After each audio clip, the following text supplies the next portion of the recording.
Cette semaine, dans l'actualité de votre région.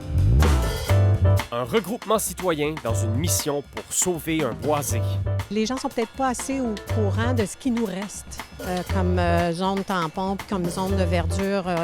C'est sûr qu'on travaille tous, on est tous très occupés, on élève nos familles, puis parfois on oublie ce que la ville a comme petit cachet, comme petit trésor. Donc c'est peut-être pour ça, c'est la sensibilisation, je pense, qui est peut-être manquante à ce niveau-là.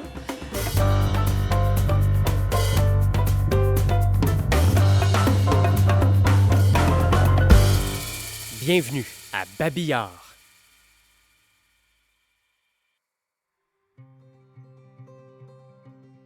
La terre à Faubert est un boisé à Châteauguay dont l'avenir est désormais remis en question.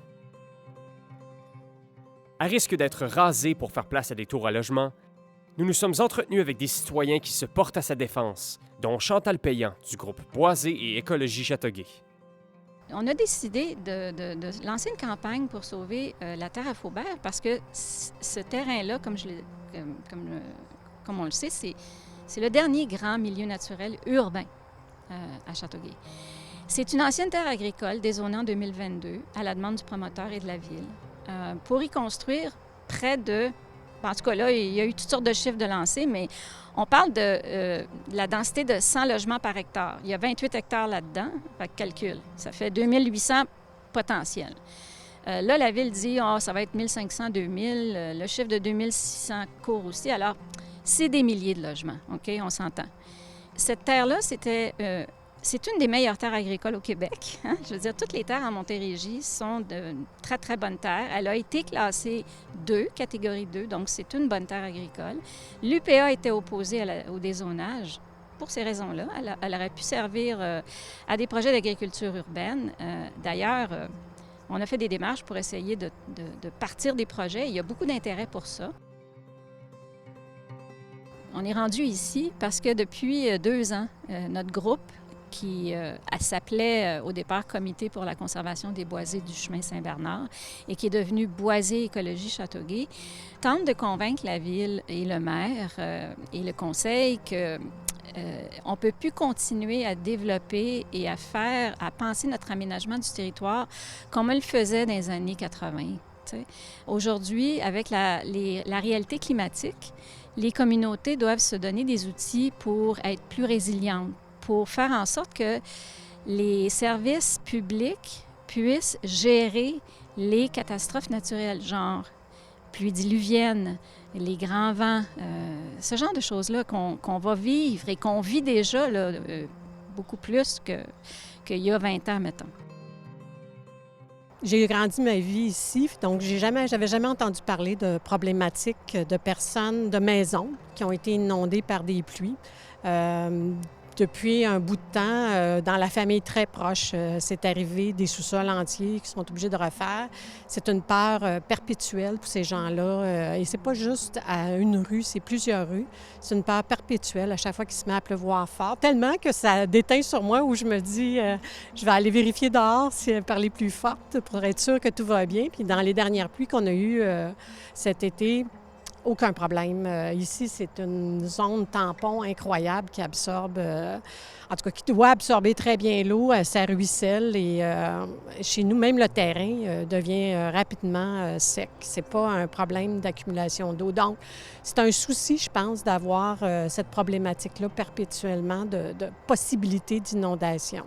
Je pense qu'aujourd'hui, avec les coûts de rénovation qu'il y a, avec les coûts écologiques que ça amène, ces rénovations-là aussi, je pense que c'est une réflexion à faire de garder ces zones tampons-là.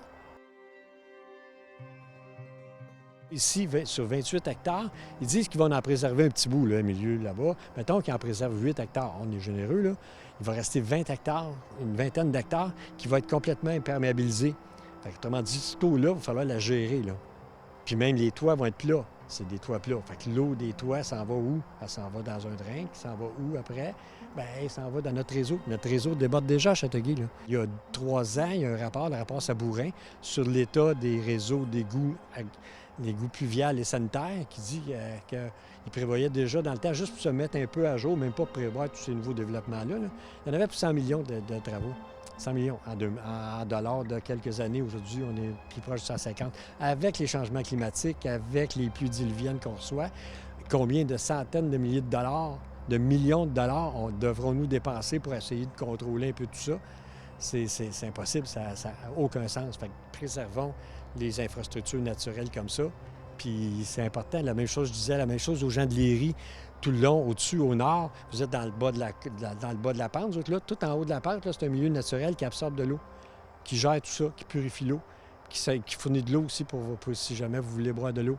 Parce que l'eau va en grande partie percoler. Le meilleur coup que vous voulez faire, c'est préserver ça. Ça va coûter moins cher acheter tout ça puis le préserver que d'essayer de bâtir des infrastructures en béton pour essayer de contrôler tout ça là.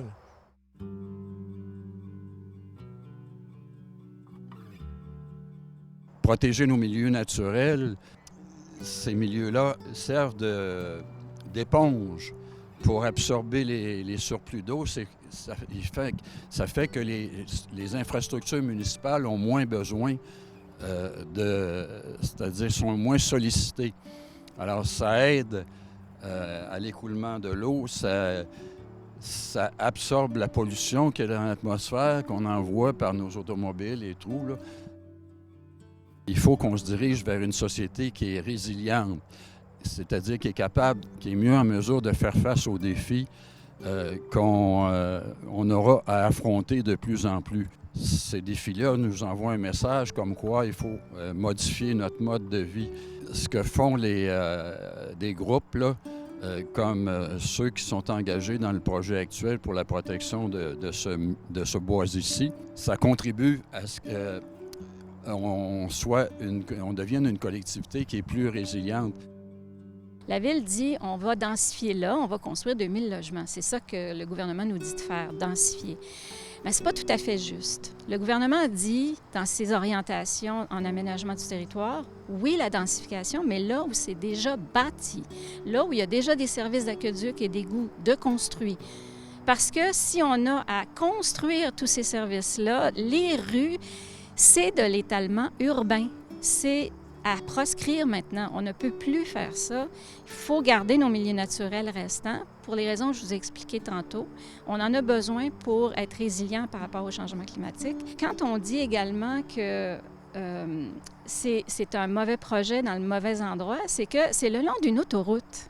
La 30, on l'entend, là, je ne sais pas si on l'entend avec le micro ici, mais moi, je l'entends très bien ici. Le problème, c'est que la santé publique a fait une étude sur justement comment développer le long d'axes routiers majeurs, comme la 30.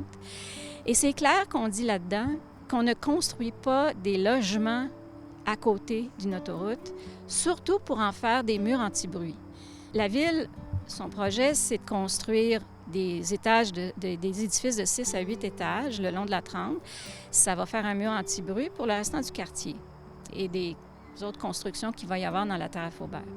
Ça, c'est génial, mais c'est pas sain pour la santé humaine. Les vibrations et le bruit sonore, les décibels qu'il y a là, causent, et il y a des études qui ont montré qu'il y a des problèmes de santé qui découlent de proximité de gens qui feraient prendre des endroits où il y a beaucoup de bruit et de vibrations. Donc, ce qu'on dit à la santé publique, c'est que si vous voulez faire des murs anti-bruit le long d'autoroutes, vous construisez des édifices à bureaux, vous construisez des commerces, mais pas des logements. C'est comme si on disait on utilise des humains comme boucliers. Ça n'a aucun sens. Je pense que ça vaut la peine de plus en plus de regarder du côté santé et environnement pour voir l'impact qu'a les boisés sur la santé, pas juste des enfants, mais même des adultes. Je pense que de plus en plus, on voit des études qui sortent sur les bénéfices qu'on a d'avoir un poumon à côté de nous, pour les enfants également. Il y a aussi le fait d'être proche de la nature. Je pense pour les enfants de « Ah, c'est une couleuvre, ah, c'est une grenouille ». On jase continuellement avec mes petits-enfants des animaux qu'on a ici alentour. Chose qu'ils voient dans les livres, mais que si tu n'as pas de boisé, si tu n'as rien de ça, tu ne peux pas les voir développer ce respect-là aussi à l'animal et également comment pouvoir gérer les animaux envahissants. Ça, c'est toutes des choses, je pense, que les enfants ont besoin d'acquérir puis de s'habituer. Qui n'a pas grimpé dans un arbre quand il était petit? Qui n'a pas fait des expériences dans des boisés quand ils étaient petits? Eux, ils n'ont pas ça si on enlève tout ça. Donc, c'est important, je pense, pour leur santé, pour leur développement. Je pense que c'est important d'être près d'un boisé.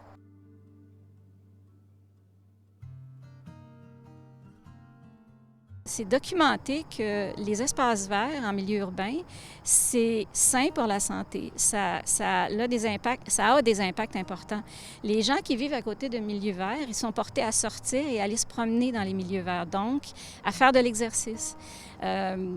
Ça purifie l'air ambiant. Ça enlève les îlots de chaleur, ça donne de la fraîcheur. C'est pour ça que maintenant, dans les aménagements urbains, on recommande d'avoir des allées bordées d'arbres dans les grandes artères, comme par exemple Boulevard d'Anjou, on pourrait faire un terre-plein avec des beaux arbres qui viennent donner de l'ombre. La nature, elle fait partie de nous. Dans le développement qu'on a connu dans les années 60-70, où on construisait beaucoup, il y a eu beaucoup d'étalements urbains, c'était la grande mode, les banlieues, tout ça. Aujourd'hui, on se rend compte que c'est pas vivable, c'est pas résilient de le faire comme ça. Et à travers mon travail, j'ai vu ça.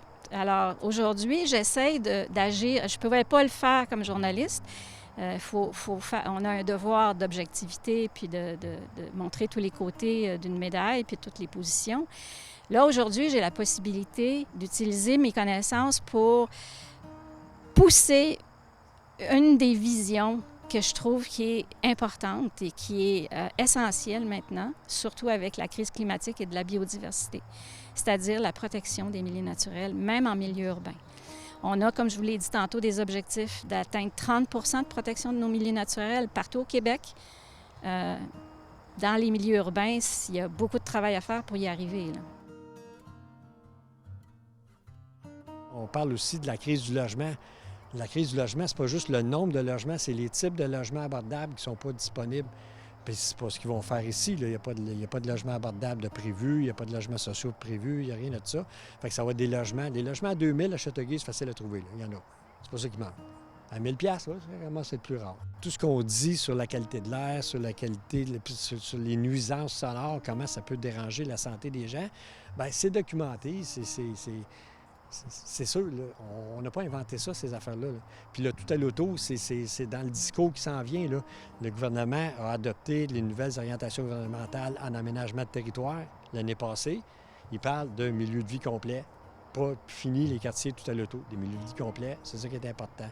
Après ça, ils ont adopté la politique nationale d'architecture et d'aménagement du territoire, comment la densité, la compacité, la mixité, tout ça, des milieux de vie complets, c'est là-dedans. La CMM va adopter la semaine prochaine son premier projet de révision de plan métropolitain d'aménagement.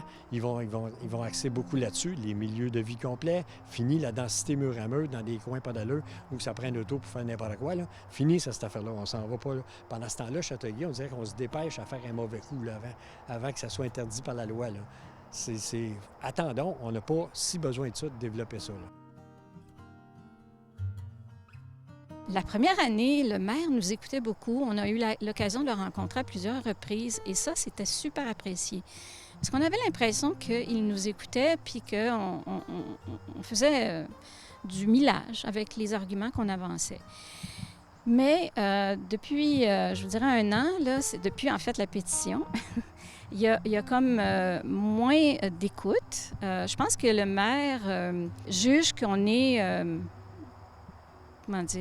draconien dans notre approche, dans le sens où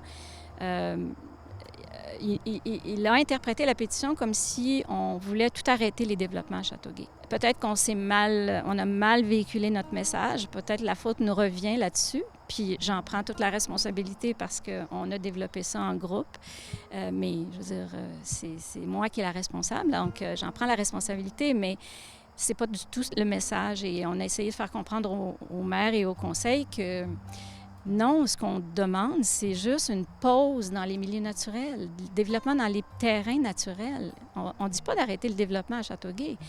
On veut d'ailleurs qu'on accélère le développement dans les zones prioritaires de développement qui sont les artères commerciales, où il y a du transport structurant, où il y a des services de proximité, où les égouts et les aqueducs existent déjà. C'est ça qu'on dit. Mais on nous a perçus comme étant « Ah non, vous voulez tout arrêter, puis on ne peut pas, il faut continuer à croître. » Et on est d'accord. Ça prend du logement. Puis avec tout ce qui se passe dans le monde, il y a de plus en plus d'immigrants, ça prend du logement. Mais ça prend pas nécessairement des condos ou des maisons de 500 000 $ sur les terrains naturels.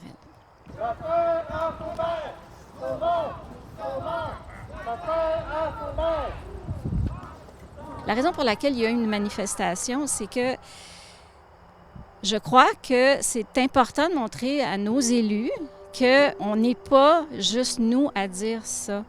Je vous l'ai dit tantôt, il y a une coalition de groupes, on est tous ensemble maintenant, mais les élus, c'est-à-dire les citoyens, surtout ceux du quartier qui vont être super touchés par ce développement-là, ils sont avec nous depuis le début, mais ils sont aux consultations publiques.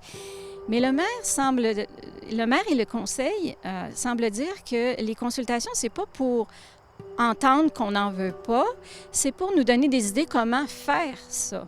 Il me semble que quand tu consultes, c'est pour avoir toutes les opinions, pas juste celles que tu veux entendre. La manifestation vise à montrer à la Ville qu'il faudrait peut-être qu'ils écoutent aussi les gens qui disent « c'est pas une bonne idée de le faire là ». Principalement, je pense qu'il faut faire des pressions, puis une manifestation, c'en est une pression. Puis quand il y a des groupes qui s'engagent pour protéger des milieux naturels, bien, les appuyer. Participer à une manifestation comme celle de dimanche, je trouve que c'est très important. Ça envoie un message à nos dirigeants. Ça montre que concrètement qu'on est sensible à la protection de l'environnement. C'est leur envoyer un message clair parce que nos dirigeants, souvent, nous donnent l'impression qu'ils font beaucoup de choses pour l'environnement, mais en même temps, c'est avant tout, quand on fait du développement à la pièce, là, d'abord, en fonction des intérêts des promoteurs, c'est pas nécessairement à l'avantage de l'environnement.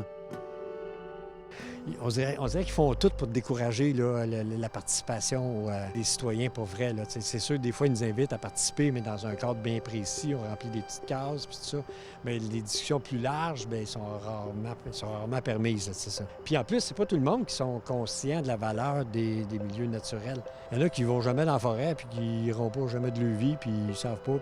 Puis pour eux autres, des arbres, c'est fatigant, ça perd des feuilles. Là, pourtant, c'est utile des arbres, mais ça, c'est petit à petit. Il y a... déjà, là, au printemps passé, là, c'était la 2e année de la campagne. On laisse pousser les pissenlits sur les gazons. On a vu presque une majorité de gazons à Châteauguay qui les gens laissaient pousser les pissenlits, puis il y avait des gazons plus naturels qu'avant. Il y a 10 ans, ça n'aurait pas marché, c'est là. Fait que ça évolue, ça évolue. Il faut compter sur cette évolution-là, là, c'est ça. Les gens ne sont peut-être pas assez au courant de ce qui nous reste comme zone tampon puis comme zone de verdure.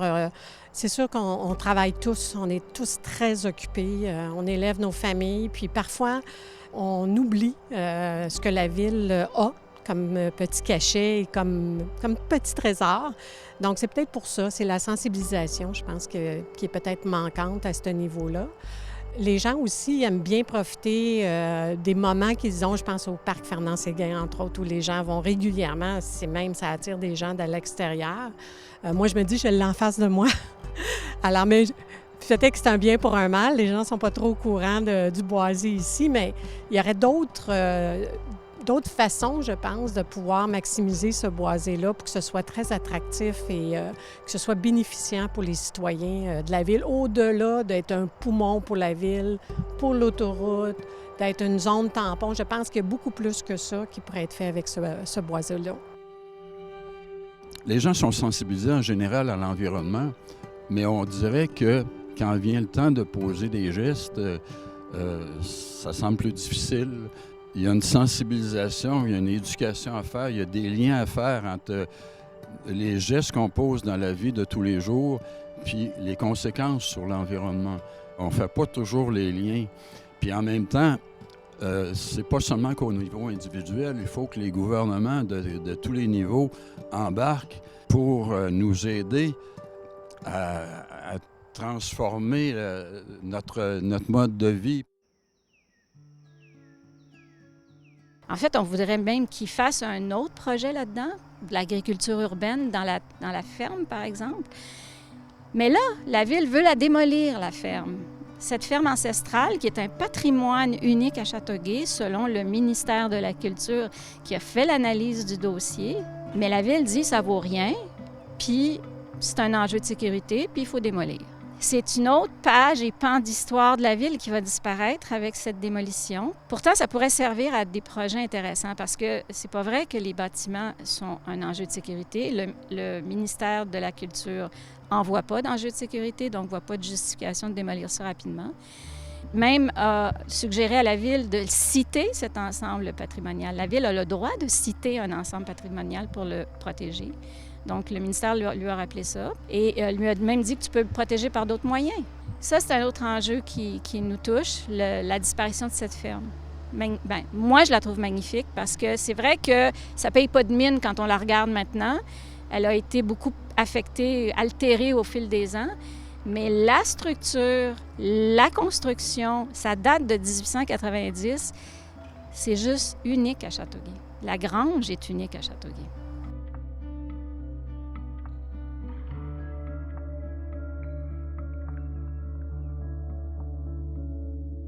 Les gens à Châteauguay se renseignent. Les gens à Châteauguay, ils sont peut-être dans une ville dortoir, mais ils consultent, ils lisent, ils entendent ce qui se passe. Ils lisent les médias nationaux qui parlent énormément des luttes et des crises, des moyens pour contrer la crise climatique. Elle est là, la crise climatique. Les gens à Châteauguay sont vraiment impactés par la crise climatique. Les inondations, les dernières pluies diluviennes, il y a des milliers de sous-sols qui ont été victimes de refoulement d'égouts. C'est long, ces débats-là. Là. C'est ça. Tu sais, dans 20 ans, la situation du climat, ça va être épouvantable. Là. À chaque année, chaque 2 ans, on bat des records. Là. La pluie diluvienne qu'on a eue il y a 3 semaines ou un mois, là, bien, le record va être battu d'ici 3 ans, c'est sûr. Là. Il va y en avoir encore pire que ça. Là. Fait que c'est anxiogène, c'est sûr. Puis je serais encore plus anxieux que la moyenne, c'est sûr. Je serais parti des très anxieux, moi, là, c'est sûr.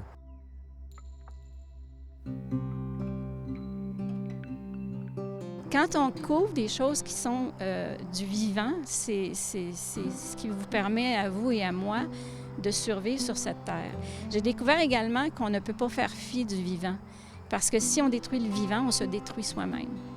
Donc, pour moi, c'est l'essence même, c'est la plus belle cause, en fait, de défendre la terre-mère. Il ne faut pas lâcher.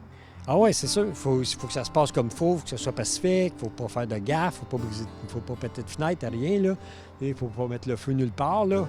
Mais si c'est fait comme il faut, là, c'est les citoyens, ben oui, c'est une démonstration. C'est pas juste ça, là. C'est un ensemble de données, là, puis de circonstances qui vont faire qu'on va réussir. Peut-être qu'ils diront pas non au développement là, mais peut-être qu'ils vont dire on va prendre un temps d'arrêt. Bon, c'est vrai qu'il faut attendre qu'on ait notre plan stratégique, on ait notre plan d'adaptation au changement climatique, plan de transformation, on va avoir nos plans d'urbanisme, on va avoir le nouveau plan métropolitain d'aménagement. On attend tout ça, puis après ça, on verra comment on organise notre aménagement à Châteauguay. Planifie l'aménagement, là. C'est sûr, des fois, c'est très, très, très fâchant. Puis le plus difficile, c'est de garder son calme. Gardons notre calme quand même. Même si des fois, c'est très difficile. Tu as le goût de te fâcher, mais il ne faut pas se fâcher. Ça donne rien. Il faut... Puis en plus, si on fait ça de gain, bien, on aura toujours bien fait ça de gain. Chaque gain est important. Là. Chaque gain, c'est un exemple pour autre chose. Là. C'est ça. Je pense comme citoyen, des fois, on se sent très petit. On se sent seul et parfois on voit des choses et on se dit « je ne suis pas sûre que c'est ça que je voudrais avoir puis j'aimerais conserver mon environnement tel quel ».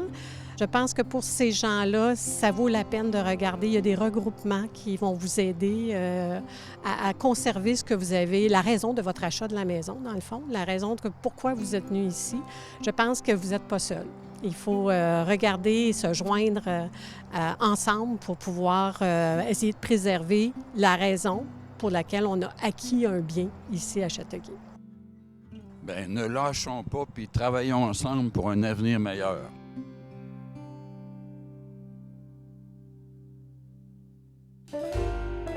C'était tout pour l'actualité de cette semaine. Rendez-vous sur notre site Internet pour réécouter toutes les émissions d'actualité que vous avez manquées. Donc aujourd'hui, on s'est dit avec ce festival, désormais, que ce soit les étudiants, que ce soit des élèves qui commencent à avoir la passion, OK, il y a un festival, vous pouvez faire vos preuves. Nous avons ouvert le festival pour la première édition au court-métrage. Donc quand on dit court-métrage, ça veut dire même en 5 minutes, tu peux faire quelque chose là. Et puis, on s'est dit, c'est ça qui va être justement la particularité de ce festival. On se sent tous inclus.